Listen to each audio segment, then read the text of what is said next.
সমিতিরা 15 বছর সারা লুট করেছে। সমিতিরা জানে ওই সমিতি এদিক যাচ্ছে একবার ওদিক যাচ্ছে একবার মুসলমানের শেষ করে দিচ্ছে, মানুষের শেষ করে দিচ্ছে। আরাবুলের উপর আবারও হামলা। আইএসএফ কর্মীদের চাপে ভাঙড় 2 পঞ্চায়েত সমিতি থেকে বেরিয়ে যাওয়ার সময় পাথর মেরে আরাবুলের গাড়িতে হামলা চালানো হয়। চোর চোর স্লোগান দিয়ে গাড়ি ধাওয়া করা হয়। সকাল থেকে ভাঙড় 2 পঞ্চায়েতের সমিতিতে উত্তেজনা ছিল। আরাবুল ইসলাম পঞ্চায়েত সমিতির সভাপতি। অন্যান্য দিনের মতো তিনি এদিন নিজের দপ্তরে এসেছিলেন। আইএসএফ কর্মীদের চাপে পুলিশের অনুরোধে আরাবুল পঞ্চায়েত সমিতি থেকে বেরিয়ে যাওয়ার সিদ্ধান্ত নেয়। রাস্তায় বেরোতেই চোর চোর স্লোগান ও পাথর ছুড়ে হামলা চালানো হয়। ঘটনায় পঞ্চায়েত সমিতি চত্বরে ব্যাপক উত্তেজনা।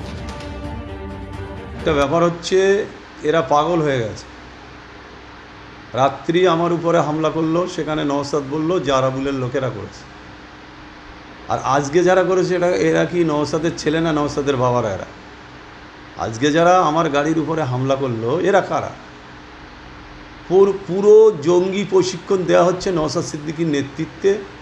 ভাঙড়ে জঙ্গিদের প্রশিক্ষণ হচ্ছে। আমি মাননীয় মুখ্যমন্ত্রীর কাছে আবেদন করব যে গত পরশুর দিন আমার উপরে বোম, গুলি, ইট পাটকেল ছোড়া হয়েছে, গাড়ি ভাঙচুর হয়েছে, আমি অল্পের জন্য বেঁচে গিয়েছি। আজকে হাইকোর্টের নির্দেশে আমি যথারীতি বিডিও অফিসে গিয়েছি। তারপরে বিভিন্ন জায়গায়, শুধু এক জায়গার লোক না, ক্যানিং, পূর্ব ক্যানিং, ভাঙড়, বিভিন্ন জায়গা থেকে লোক এনে একেবারে নওশাদের শেখানো বুলি এখানে এনে আমার উপরে অ্যাটাক করা হয়েছে। আজকেও আমার গাড়ি ভাঙচুর করা হয়েছে। আমি প্রশাসনের কাছে বলবো যে এই জঙ্গলের রাজ চলতে থাকবে না এখানে প্রশাসনিক রাজ চলবে। আমি মাননীয় মুখ্যমন্ত্রীর কাছে আবেদন করব যে ভাঙড়টা জঙ্গি প্রশিক্ষণ হচ্ছে, দয়া করে মুখ্যমন্ত্রীর কাছে আমার আবেদন, আপনি ভাঙড়টা দেখুন। যে কোনো সময় বিরোধী রাজনৈতিক দল এখানে খুন হতে পারে, যে কোনো সময়। তাই এই পরপর 2 দিন আমার উপরে অ্যাটাক হলো। প্রশাসনের আমি দোষ দেবো না, প্রশাসন পাচ্ছে না সব কিছু করতে, তাদের কন্ট্রোলের বাইরে চলে যাচ্ছে। পুলিশের অফিসারদের ঘাড়ের উপর দিয়ে ইট ছুঁড়ছে, অফিসার নীরব দর্শকের মতন দাঁড়িয়ে আছে। কি করবে? তাদের নিজেদের নিরাপত্তা নেই, আমাদের কি নিরাপত্তা দেবে?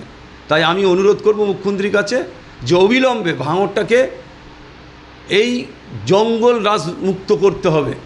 এই অত্যাচার, এই যে একটা মানে অসহায় মানুষ, এখানে কোনো রকম বিচার নেই, কিছু নেই। ও যা বলছে সেখানকার কিছু বাইরের লোকেরা এসে এখানে একটা সরকারি প্রশাসনিক ভবন, বিডিও অফিস, সেখানে ভিড় করে লোক ঢুকে যাচ্ছে। রাস্তার বাইরে ইট নিয়ে দাঁড়িয়ে রয়েছে, পুলিশ দেখতে পাচ্ছে, কিন্তু নীরব পুলিশ পাচ্ছে না কিছু করতে। তাই আমার কাছে, আমি পুলিশের কাছে অনুরোধ রাখবো যে আজকে যারা আমার উপরে অ্যাটাক করেছে, আজকে যারা আমার উপরে গাড়ি ভাঙচুর করেছে, তারা ওই রাত্রি, গত পরশুরাতের রাত্রি যারা বোম চালিয়েছে তারাও এর মধ্যে কিছু লোক তারাও ছিল। তাই আমি অনুরোধ করব, নওশাদ এইগুলো কারা? তিনি বলছেন আরাবুল এটা সিম্পিতি নেওয়ার জন্য করেছে।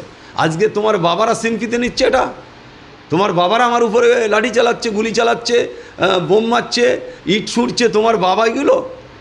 জেনে কথা বলা উচিত। গালে জীব না, আল্লাহ ওই ফির করে টুপি মাথা দিয়ে থেকে কোনো লাভ নেই।